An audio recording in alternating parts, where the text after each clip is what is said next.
Bonjour, c'est Julie. Nous voici déjà au mois de février. Alors avant de vous lire le conte La gardienne de la sagesse, je vous rappelle que ces contes font partie du livre de Jamie Sams, Les 13 mères originelles. Et donc chaque mois, il y a un conte. Donc en février, nous voici avec le conte La gardienne de la sagesse, qui est un conte particulier, c'est le conte du masculin divin. Il s'inscrit dans la porte de l'Est. Donc ce qui est intéressant de faire là, c'est d'aller écouter les vidéos d'introduction du conte faites par Claire Lise. Ça vous donnera des points de repère et un enseignement sur... vous verrez, il y a différentes thématiques intéressantes. Ça, c'est la première chose. La deuxième chose, c'est que pour écouter ce conte qui est particulier, je le décrirai, ce conte, comme une arabesque. Une arabesque, c'est à la fois très beau et à la fois extrêmement complexe et précis. Donc ce conte, que je pourrais décrire donc comme une arabesque, s'écoute vraiment dans un état particulier. Donc pour pouvoir l'écouter, je vous propose de retourner écouter la vidéo d'introduction numéro 002, comment écouter les contes. Voilà, ça va vous aider à comprendre et à écouter ce conte-là qui est spécial. Ce que je peux vous conseiller, en fait, c'est de l'écouter en état de laisser faire, en fait. De laisser faire comme si en fait vous étiez sur une barque, sur une rivière, et vous laissez l'eau vous transporter. Voilà. Vous n'êtes pas là à vous demander qu'est-ce qui se passe, que font les poissons sous l'eau, qu'est-ce qu'il est en train de se passer, est-ce que je vais là, il y a un rocher, mais quelle taille il fait, je vais pas arriver à capter tout ce qui se passe dans les arbres, je connais pas ce nom d'arbre, voilà, tout ça là.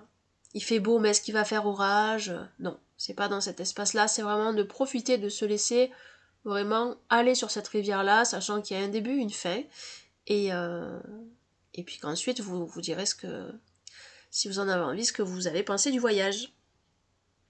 Voilà. Sachant que donc ce conte, en fait, il est donc comme une arabesque. Celui de Mars est beaucoup plus concret. Voilà, le conte de Mars, on peut vraiment commencer à faire le lien avec notre vie quotidienne et à y voir des parallèles. Voilà pour la petite introduction à ce conte. Je vous souhaite une belle écoute et laissez-vous guider. Alors, la gardienne de la sagesse, c'est la protectrice des traditions sacrées. Elle est la gardienne de la mémoire des pierres de l'histoire de la Terre, la dépositaire du souvenir et de l'art de la mémoire, la mère de l'amitié, de l'unité planétaire et de la compréhension mutuelle. Elle nous enseigne à honorer la vérité. Sur la piste de la sagesse. La gardienne de la sagesse parcourait les hauts plateaux inondés de soleil, observant la danse de la lumière de grand-père Soleil sur les gros blocs de pierre couverts de neige, en bordure du désert enchanteur qui s'étendait devant elle. La terre-mère avait revêtu un patchwork de rouge, d'orangé et de jaune, composé par les immenses formations rocheuses. Les ombres profondes que dessinaient les canyons et rivières sillonnaient de tracés bleu pâle et couleur lilas la blancheur des étendues des êtres de glace, auxquels se mêlaient genévriers, cèdres et pins. Sur les hauteurs désertiques, le peuple des arbres était heureux d'être la connexion dressée entre la grande cape multicolore de la terre-mère et le baldaquin bleu du ciel père. La gardienne de la sagesse éprouvait un même sentiment de sérénité dans sa quête, puisqu'elle était à la recherche d'un ensemble de grottes secrètes. Ces ouvertures, dans le corps de la terre-mère, étaient nichées dans les renfoncements d'un des endroits sacrés du désert, appelé le canyon du temps. Quand elle arriva à l'embranchement d'où partait le chemin conduisant aux grottes, elle observa la présence d'une pierre plate dans l'ombre pourpre et glacée d'un arbre géant, un pin ponderosa. La gardienne de la sagesse s'approcha pour examiner l'aspect de la pierre, semblable à une table, qui avait attiré son attention. Elle encercla de ses bras l'énorme tronc de l'arbre qu'elle tapota pour le saluer, en évitant à ses pieds un petit monticule de neige qui avait gelé. Sur l'être de pierre se trouvait un flocon de neige glacée, d'une forme parfaite. La structure complexe du flocon de neige semblait flotter à la surface gris bleutée de la pierre. La gardienne de la sagesse s'approcha davantage encore, en prenant garde à ce que la chaleur de son souffle ne fasse fondre la texture givrée du flocon dans la gelée du petit matin. « Ô flocon de neige !» souffla-t-elle pour elle-même. « Tu es un véritable et précieux cadeau que nous fait l'hiver. » Quelle ne fut pas sa surprise d'entendre le flocon de neige répondre à ses pensées. Son cœur se mit à battre plus rapidement. « Tu peux m'appeler texture de givre, mère. » Lorsque grand-mère araignée tissa la toile de la création, elle créa les flocons de neige pour représenter la texture des rêves qui allaient voyager depuis le temps de rêve jusqu'à la terre pour devenir des expériences vivantes et concrètes. La gardienne de la sagesse n'avait jamais rencontré de flocon de neige qui parle. Cédant à la curiosité, elle se sentit poussée à poser d'autres questions à texture de givre pour mieux comprendre le rôle que le grand mystère avait donné aux êtres de glace pendant l'hiver. « Quelle merveilleuse mission tu as, texture de givre! Peux-tu m'en dire davantage sur la façon dont ta médecine aide notre famille planétaire afin que je puisse être dépositaire de ce savoir pour les deux jambes? » Mais bien sûr! J'ai été préservée par le froid pour que mon passage dans ta vie ne passe pas inaperçu. Tu dois te souvenir du but qui m'a été donné dans la nature, afin que chacun des enfants de la terre sache de quelle manière ses rêves et ses visions aident l'ensemble de la famille planétaire dans sa croissance spirituelle.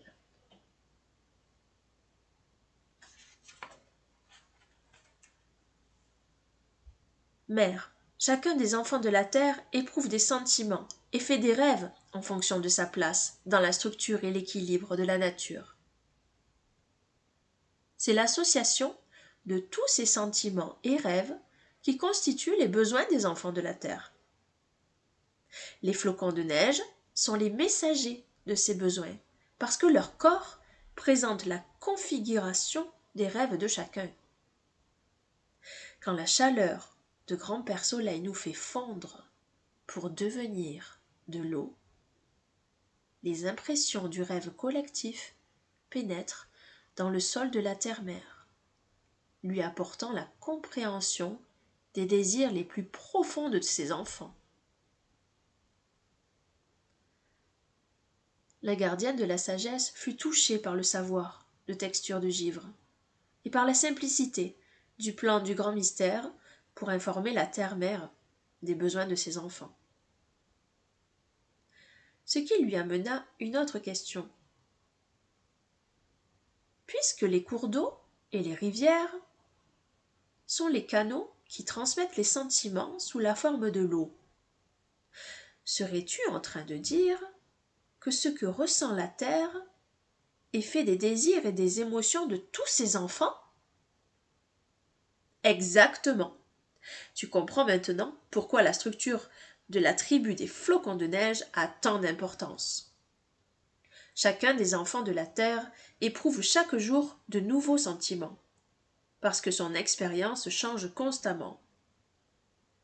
Ce que chacun désire dans sa vie se transpose en une roue de médecine sous la forme d'un flocon de neige individuel qui va en fondant toucher le cœur de la terre-mère.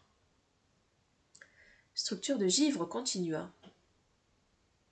Pendant les lunes vertes et jaunes, ces sentiments arrivent sous forme de pluie, puisque ces saisons portent à maturité la croissance des rêves.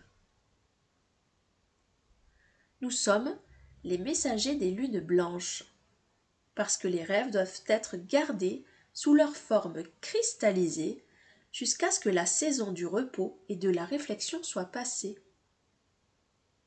Puis, au moment des lunes qui réchauffent, les assemblages de rêves et de visions pris dans la glace vont dégeler et fondre pour se libérer dans la terre. Chaque flocon de neige contient la structure d'apprentissage de la vie telle que l'a tissée un enfant de la terre. Chaque membre de notre clan porte le reflet d'un point de vue individuel existant sur la trame de la vie, tel qu'il est rêvé par quelqu'un vivant sur notre planète. Chaque forme de vie dans la création est une partie du tout, mais au niveau individuel, chacun voit la vie à partir de son point de vue sacré. Les rêves qui mènent chaque individu à vivre sa vie, à travers les choix qu'il fait, proviennent de l'espace sacré et du point de vue qui lui est personnel. La gardienne de la sagesse sourit. Elle venait de comprendre quelque chose concernant son propre choix de se lancer, dans ce matin glacé, à la recherche des grottes secrètes. Elle sentit que sa rencontre avec Structure de Givre n'était pas due au hasard. Elle décida de poser une question qui pourrait renforcer sa connaissance intérieure. Structure de Givre, c'est toi qui détiens la configuration de mes rêves et des désirs chers à mon cœur, n'est-ce pas? Structure de Givre répondit à la gardienne de la sagesse en la félicitant pour sa perspicacité. Puis, il la laissa continuer à partager avec lui ses pensées. Pour accomplir ma mission de gardienne de l'histoire de la Terre, je dois poursuivre ce chemin et aller visiter, plus loin là-haut, les grottes secrètes du canyon du temps. À l'intérieur de ces grottes, la terre-mère finalisera mon entraînement. Je serai mise au défi et franchirai l'ultime rite de passage de mon apprentissage. Il faut que je sois prête à mettre à l'épreuve les talents que j'ai développés en travaillant ardemment. Si la terre-mère ressent que j'ai achevé avec succès mon apprentissage et que j'ai les compétences voulues pour devenir sage, je prendrai mon rôle de gardienne des traditions sacrées en faisant honneur aux vérités qui sont en moi. Après ce rite de passage, je détiendrai la médecine de la mémoire de notre famille planétaire. Cette médecine, ce sont les vérités auxquelles nous faisons honneur et qui se trouvent dans les points de vue sacrés de toutes les choses qui vivent sur la terre-mère, à travers tous les mondes et à travers le temps.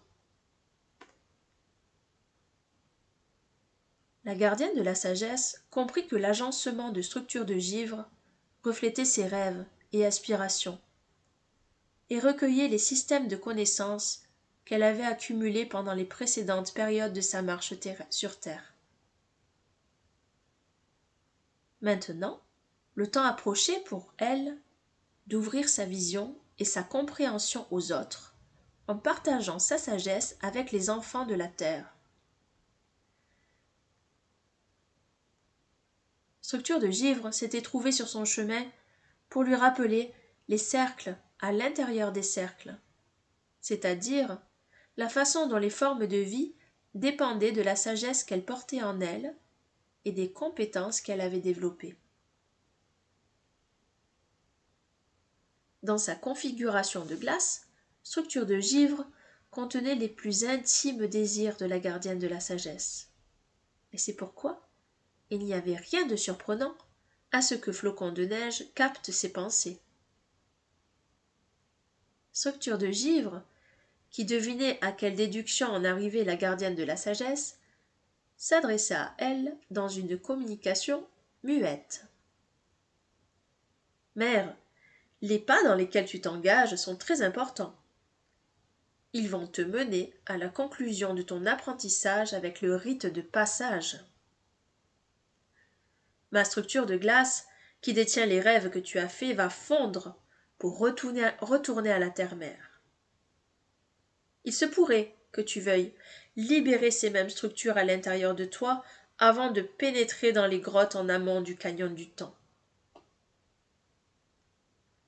En revoyant les avancées et enseignements qui t'ont mené jusqu'à cet endroit, tu te rendras libre pour pouvoir faire face au futur. Le fait de se souvenir comporte une médecine spécifique qui te permet d'avoir accès à tous les lieux, à toutes les révélations et à toutes les situations qui ont influencé la femme que tu es devenue.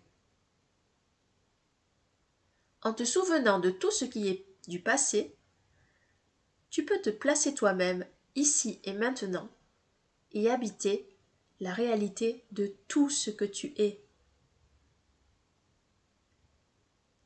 D'accord avec structure de givre, la gardienne de la sagesse décida de prendre le temps nécessaire pour se préparer avant de pénétrer dans les grottes. Ce souvenir était bien plus vaste que connaître l'histoire de la terre-mère. C'était une partie vitale de sa propre médecine qui allait lui permettre d'entrer dans son prochain apprentissage sans être attaché aux réalisations passées ni aux anciens schémas. La gardienne de la sagesse pouvait apprécier de savourer chaque pas de son avancée sur son chemin en éprouvant à nouveau, par le souvenir, le sentiment de bien-être que chaque pas lui avait octroyé. Elle devenait ainsi capable d'aller de l'avant en manifestant son droit à la totalité de sa réalisation. La mère de clan sortit de ses pensées. Elle regarda le ciel et dit « Les rayons de grand-père Soleil sont en train de toucher la composition de ton corps. La terre-mère va bientôt recueillir les sentiments les plus chers à mon cœur, lorsque ta configuration de glace deviendra de l'eau et coulera dans le cœur de l'être de pierre sur lequel tu es posé et dans le sol en dessous.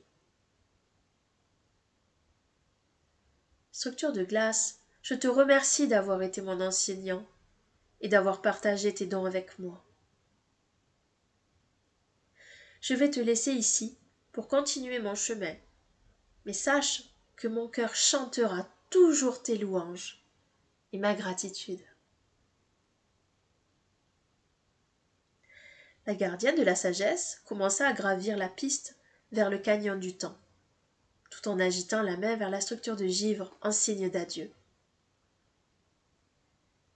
Elle aborda bientôt le chemin escarpé, surplombé de sailles rocheuses couleur de rouille et d'ambre. Ça et là, elle salua ceux qui se tiennent dressés, qui avaient poussé sur les falaises abruptes du canyon du temps. Il était presque midi lorsqu'elle parvint à ce qui semblait être la fin du canyon encaissé. Elle contourna un amas de rochers que la plupart des personnes n'auraient pas remarqué. Là, derrière les rochers, une falaise calcaire encadrait l'entrée des grottes secrètes. La gardienne de la sagesse offrit une pincée de pollen de maïs à la terre sous ses pieds, demandant respectueusement aux esprits gardiens des grottes secrètes si elle pouvait entrer dans ce lieu.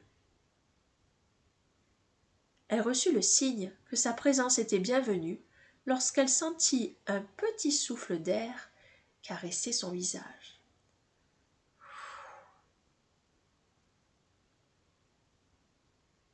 En silence, elle s'assit sur le sol du canyon qui formait une vasque et regarda vers l'entrée de la suite des 7 grottes. Puis, elle s'approcha de l'ouverture.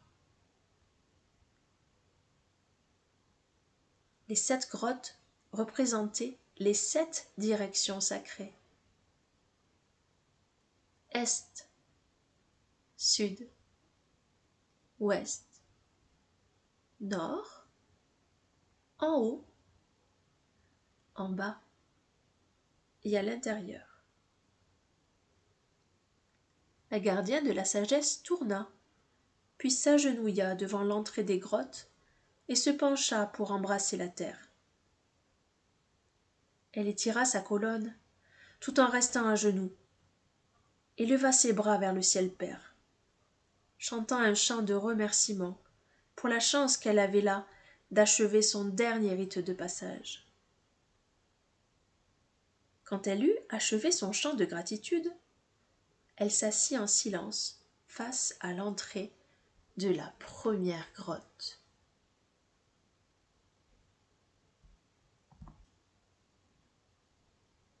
La gardienne de la sagesse commença son processus de souvenir en se rappelant pour commencer son expérience d'avoir un corps humain, et elle alla au bout de chaque souvenir. Les animaux qu'il avait enseignés, lors de ces jours et nuits passés, flottaient dans son esprit, lui permettant ainsi de revoir les leçons que chacun lui avait transmises. Le cochon lui avait enseigné la médecine d'utiliser l'intellect et les facultés de raisonnement. La souris lui avait enseigné à faire attention aux détails par l'observation fine et à se préserver de l'accablement en accomplissant une seule tâche à la fois. Le tamien lui avait donné sa compréhension de respecter les plus petits êtres et éléments de la nature dans des relations d'interdépendance et d'égalité. Il lui avait enseigné à voir des correspondances entre le monde naturel et les idées des personnes, lui montrant le bien fondé de chaque point de vue. La tourterelle lui avait enseigné à nourrir les rêves de paix et à trouver la paix à l'intérieur d'elle-même. Chacun de ces totems lui avait offert la sagesse dont il était détenteur pour lui enseigner à tirer le meilleur de son potentiel. Elle remercia silencieusement chacun et continua à faire le bilan des leçons qui lui avaient été données. Quand la gardienne de la sagesse eut fini de récapituler toute la bonté de chaque événement de sa vie et qu'elle eut libéré le passé avec joie, elle invoqua la terre-mère en lui demandant la permission d'entrer dans la première grotte.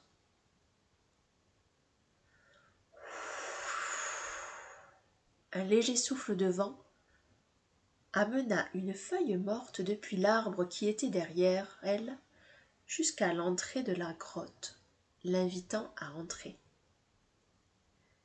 La gardienne de la sagesse attrapa d'une main une poignée de terre qu'elle porta à son cœur, puis lança la terre par-dessus son épaule pour signaler qu'elle quittait le monde extérieur et laissait derrière elle ses expériences terrestres d'auparavant. Elle prit une profonde inspiration pour se remplir du souffle de vie et trouver sa stabilité intérieure. Puis, elle se glissa dans la grotte. Aussitôt, la voix de la terre-mère résonna à ses oreilles. Gardienne de la sagesse, tu te trouves à présent dans la grotte de l'Est. Le côté masculin est chercheur de ta nature, en quête d'illumination et de clarté. Demeure ici, ainsi que dans ton corps. Grâce aux leçons de l'Est, tu as acquis la faculté de devenir la protectrice des traditions sacrées. Qu'as-tu donc appris? Mère, j'ai cherché la vérité, et j'ai découvert que toute chose vivante crée de nouvelles traditions, dès lors qu'elle honore le caractère sacré qui réside en chaque individu, aussi bien que dans l'ensemble de la création. J'ai fait l'expérience de la clarté de la connaissance de celui qui désire la compréhension autant que le souffle de la vie. Toute tradition sacrée, je le sais maintenant, se crée lorsqu'un individu trouve une façon de se reconnecter à l'amour du grand mystère. Je comprends que mon rôle de protectrice de ces traditions s'exprime en enseignant à nos enfants humains à laisser ou permettre à chacun de redécouvrir sa propre connexion au grand mystère. Je dois protéger la tradition sacrée du libre arbitre, donnée par le grand mystère, en montrant à l'humanité que tout individu a le droit de se reconnecter à l'auteur de sa propre voix. L'oranda de chaque humain doit être la lumière qui le guide. La vérité de l'illumination se trouve dans le fait d'honorer le droit de chacun à avoir sa vérité personnelle et à suivre la voie de sa propre essence spirituelle. J'ai appris que les traditions sacrées peuvent être préservées en ignorant les règles humaines si rigides qui apparaissent lorsqu'un être humain veut que les autres le suivent comme leur chef, au lieu qu'ils suivent la voie de la vérité à l'intérieur de leur propre oranda. Le passage qui menait de la première à la deuxième grotte s'illumina, signalant ainsi que la gardienne de la sagesse pouvait continuer d'avancer. Quand elle rentra dans la deuxième grotte, la voix de la terre-mère dit « Fille de mon esprit, voici la grotte du sud. Qu'as-tu appris? En quoi tu es confiance ?» La gardienne de la vérité répondit « J'ai appris à croire la vérité qui est au fond de moi. Mère, j'ai appris à avoir confiance dans l'innocence de la jeunesse et dans la jeunesse du cœur. J'ai appris que toute sagesse, tout enseignement ou toute histoire proviennent de la vérité, des points de vue sacrés qui résident en chacune des vies du monde de la nature. J'ai découvert qu'il y a un grand pouvoir dans l'innocence et l'humilité, et que ce pouvoir transcende l'autosuffisance, qui est le masque que les êtres humains utilisent pour cacher leurs sentiments d'insécurité et leurs douleurs. J'ai découvert que la foi et la confiance sont les dons du pardon. À travers le pardon, la tribu humaine peut accéder à la sagesse de l'émerveillement enfantin. L'entrée de la troisième grotte s'illumina, et la gardienne de la sagesse s'avança à nouveau. Quand elle approcha du cœur de la troisième grotte, la voix de la terre-mère lui demanda « Qu'as-tu donc découvert dans l'enseignement de la grotte de l'Ouest qui concerne le fait d'être humain, mon enfant ?» La gardienne de la sagesse lui répondit « J'ai réalisé que le futur dépend du principe féminin en toute chose, parce que toutes choses naissent de la femme. J'ai appris à connaître la beauté de nourrir et de prendre soin, ainsi que celle de la compassion, en donnant naissance à ces qualités à l'intérieur de moi-même. J'ai appris à garder les graines de la connaissance dans mon bas-ventre, jusqu'à ce qu'elles soient prêtes à être partagées avec les autres. J'ai honoré mon corps de femme en ne partageant le plaisir sexuel qu'avec ceux qui considéraient mon être tout entier avec le plus grand respect. J'ai appris que le lieu de tous les lendemains, l'Ouest, est un endroit d'obscurité où il n'y a aucune peur de l'inconnu, parce que c'est comme retourner dans le bol de médecine, le ventre de la mère de toutes choses. J'ai découvert la force de la retraite et du silence qui active le pouvoir féminin d'introspection, ainsi que celui de recevoir des réponses.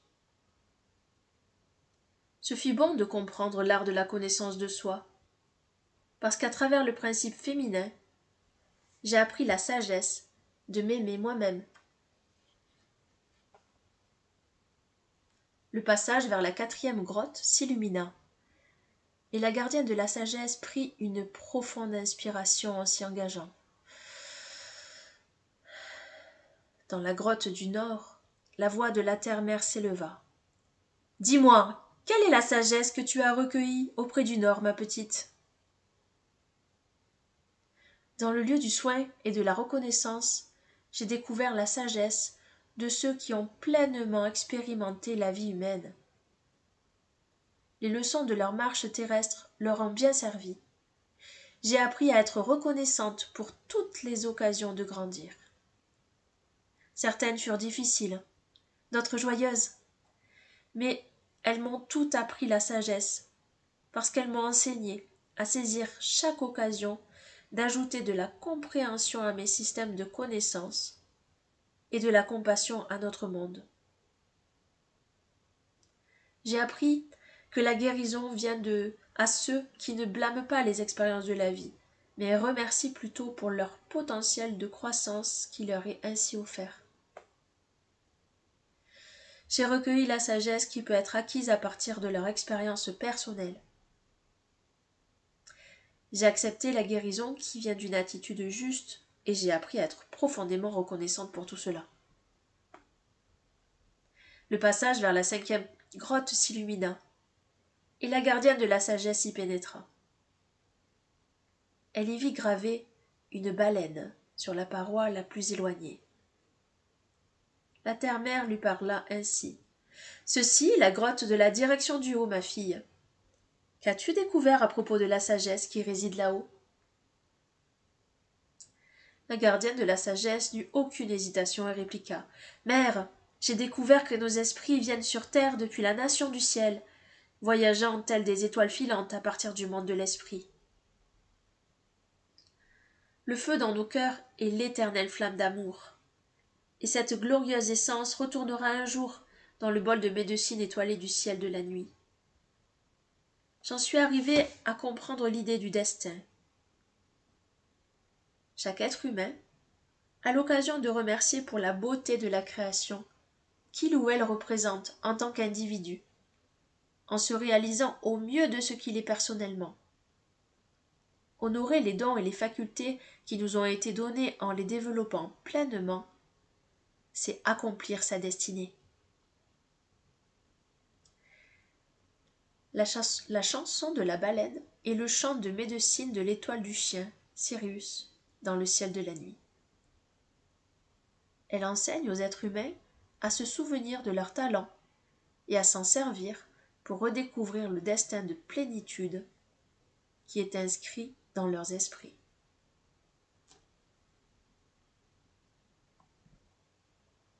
Dans le silence, le passage vers la 6e grotte s'éclaira, et la gardienne de la sagesse entra.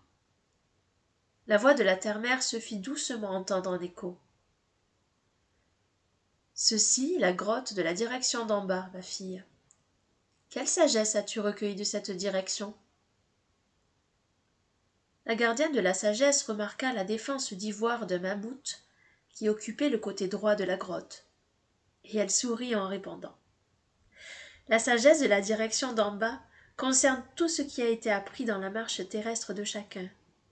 Comme le mammouth, l'art de se souvenir est une puissante médecine. Rien n'est jamais perdu si les êtres humains considèrent les informations qu'ils recueillent et les leçons dont ils font l'expérience comme étant suffisamment sacrées pour constituer une mémoire. Répéter cette sagesse aux générations suivantes garantit que ces enseignements vivront pour toujours. J'ai appris que les systèmes de connaissances se fondent sur l'expérience et non sur les croyances. Les êtres à 2 jambes doivent porter ce dont ils se souviennent, ainsi que la sagesse de l'esprit dans la direction d'en bas, et les intégrer à leur propre marche. Le dernier passage s'illumina, et la gardienne de la sagesse fit quelques pas à l'intérieur de la 7e grotte.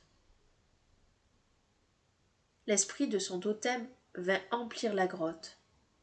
Elle sentit la présence du lynx. Pendant que la voix de la terre-mère lui parlait à nouveau. « Voici la dernière grotte, celle de la direction intérieure. Qu'as-tu appris à propos de la vie qui vit à l'intérieur de toi, mon enfant ?» La gardienne de la sagesse répondit. « Mère, J'ai appris que toute chose vivante a un cœur empli d'amour, de désirs, de rêves, de projets et de grande médecine. Pour moi-même, j'ai appris que la sagesse inexprimée de mon cœur est pareille à un bijou précieux qui m'accorde la gloire dans le fait d'être vivant. J'ai appris à ne partager cette sagesse que lorsqu'elle est demandée.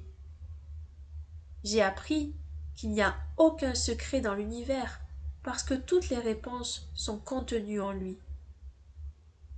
Les mystères de tous les mondes sont accessibles par le cœur lorsque le chercheur est désireux de s'ouvrir et de recevoir. La terre-mère reprit. Tu as bien appris des choses, ma fille. Je suis heureuse que tu aies développé ces façons d'honorer la vérité. Tu as suivi la piste de la sagesse et découvert que la voix de ton Noranda est ton guide en permanence. Tu as compris que la piste de la sagesse mène dans la direction intérieure, à ton cœur. L'accomplissement des 7 directions sacrées de la sagesse est ton dernier rite de passage dans la compréhension de la vie humaine. As-tu aussi découvert pourquoi ces grottes se situent en amont du canyon du temps? Oui, mère, j'ai compris que tous les êtres humains doivent accumuler de la sagesse tout au long du temps, pour marquer les cycles et saisons de la croissance et des changements du monde tangible. Les expériences de la marche sur Terre permettent à tous les êtres à 2 jambes de parcourir chacun des échelons de la roue de la vie. Le temps venu, lorsqu'ils sont prêts à entendre la voix de leur Oranda, ils sentent que leur propre esprit les incite à grandir de toute urgence. Sans les expériences qui prennent du temps pour être intégrées et pleinement comprises, les leçons de chaque direction ou échelon deviendraient confuses. Le grand mystère nous a fait don du temps pour que notre passage et notre expérience puissent être pleinement expérimentés. La sagesse que l'on atteint comme cette grotte se trouve en amont du canyon du temps, car elle est la sagesse éternelle qui sera pour toujours inscrite dans l'oranda de la personne. La terre-mère bénit la partie d'elle-même que représentait la mère de clan du 2e cycle lunaire en l'entourant d'amour. Un sentiment de plénitude et de globalité entra dans le cœur de la gardienne de la sagesse, l'emplissant de visions de l'arc-en-ciel tournoyant. Une sensation de paix intérieure coula dans ses veines, et elle fut prête à quitter les grottes pour s'avancer dans la lumière de Grand-Père Soleil et continuer son voyage parmi les 2 jambes qu'elle était venue servir. Quand la gardienne de la sagesse marcha hors de la grotte, elle réalisa qu'une nuit était passée, à laquelle l'aube venait de mettre fin. Grand-Père Soleil était en train de remplir le monde avec les couleurs d'un tout nouveau matin. Elle leva les bras vers les rayons de la glorieuse lumière du grand-père et chanta son chant de salutation et de remerciement.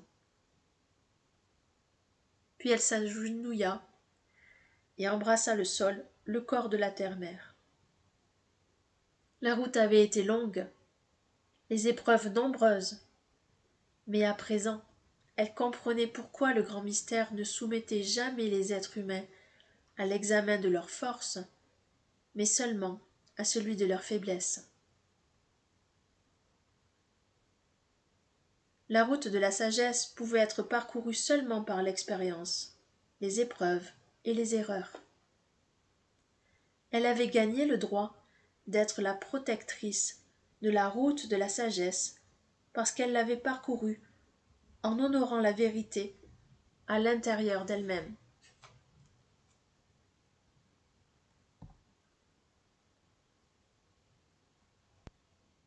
Et voilà, le voyage avec la gardienne de la sagesse est terminé. Qu'en avez-vous pensé? Je vous laisse intégrer ce conte. Et je vous rappelle que si vous avez envie d'interagir entre vous dans les commentaires, c'est avec plaisir que nous vous lirons. Et si vous avez aussi envie de liker, ce serait parfait. Je vous dis à tout bientôt et je vous souhaite une belle suite en ce mois de février. À bientôt!